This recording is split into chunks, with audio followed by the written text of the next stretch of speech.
So I'm doing the seasonal snow tire changeover on the Subaru back there, and I figured, hey, why not show the guys how to, change a tire. So here's where we're starting. Tire machine, of course. Got the wheel. Tool is called a valve core remover, and you just stick it in the valve stem, and you unscrew, and that'll undo the little valve core inside the stem and deflate the tire.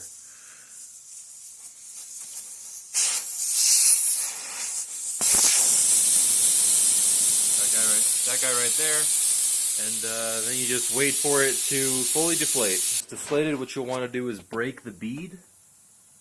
That's just unseating the tire from the rim itself, and you're going to want to do it on both sides. So I'll go ahead and do the front, and it's just as simple as pressing the pedal, and then that'll pop the bead right off. And then you just do that all the way around on the front, and then all the way around on the back. You have the tire bead fully broken all the way around. You set it down on the table. You have two options here. One is to clamp from the outside, so that the little feet clamp and grab the rim from the outside, or you clamp from the inside and they'll extend out to the inside of the wheel. The downside of that is that it will leave little scratch marks in the wheel, but these are nothing special wheels, and for drift tires I don't even care, so I just clamp from the inside pretty much all the time. So you got the little feet down there, hit this pedal, and then you'll watch the feet expand out. And now your wheel is fully clamped, and you're ready to move on to the next. Next step is you take the duck head tire remover arm, you set that down on the wheel lip, make sure it's nice and tucked in there. You lock the arm up here, so on this particular model it swings back and forth. That way is locked, so it's not going anywhere. And then you'll take a tire iron, stick it in there, and pull the tire up over the wheel. Now this is easier to do two-handed, so I'm going to see if I can do it one-handed, but two-handed is easier. And if you have two hands, you'd push down like right about here. That helps it drop into the tire, or the wheel's drop center. So just like that, then you leave the bar flat. At least that's what I do.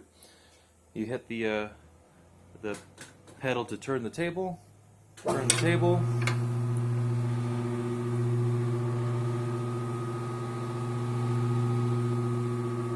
Just like that, you have the top tire bead unmounted. Now it's the same thing for the bottom. Got the tire all unmounted. This is the snow tire that's going on. Now what's important is that you lube up the tire bead so it doesn't rip. Most tire shops will use like a special kind of lube, but I just use soap and water. It's all nice and lubed up. Now these are directional snow tires. My little trick is if it's going on the driver's side, you stand on the driver's side and flip the tire down. If it's going on the passenger side, you stand on the passenger side and flip the tire down. So this is driver's side. So go ahead and flip the tire down. Bring the arm back over. You set the tire so that it's on that the crossover point of the duck head. Hit the spin pedal, and for an easy tire like this, you don't even really have to touch it. Now, the same thing again.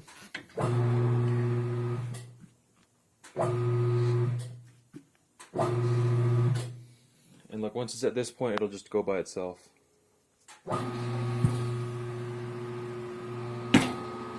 Easy.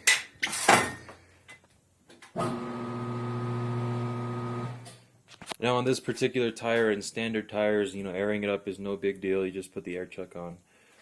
But some other tires where the rim may be excessively wide, or the tire is excessively small for that stretch look, That's a little bit more of a difficulty, but I'm not going to cover that in this video, perhaps in another one. But I'm going to go ahead and air this up, and we'll finish this video out. It's nice and aired up, kind of to the range I wanted. I set it at 40. The valve core is still not in the valve stem, just to let it air up faster. And one thing you're looking out for when you're airing it up is making sure that the bead is seated all the way around and that there's no gaps. If there is a gap, your tire will be extremely out of round. It'll be a rough ride, and it won't balance out properly. But at this point, I'll take this hose off, quickly put the valve core in, and then do a final air pressure check. Set the air pressure where I want, balance the wheel, and then it's good to go. And that's essentially the overview on changing a passenger car tire. One of these days I may do a tire changing video on stretched tires or low pro tires. Those are a little bit more difficult, a little bit more into what you have to do. And yeah, if you like this video, give it a like, share it. Subscribe to the channel if you haven't already. I do a lot of automotive stuff, drift car stuff, repairs, little shade tree mechanic tricks here and there. And as always, thanks for watching.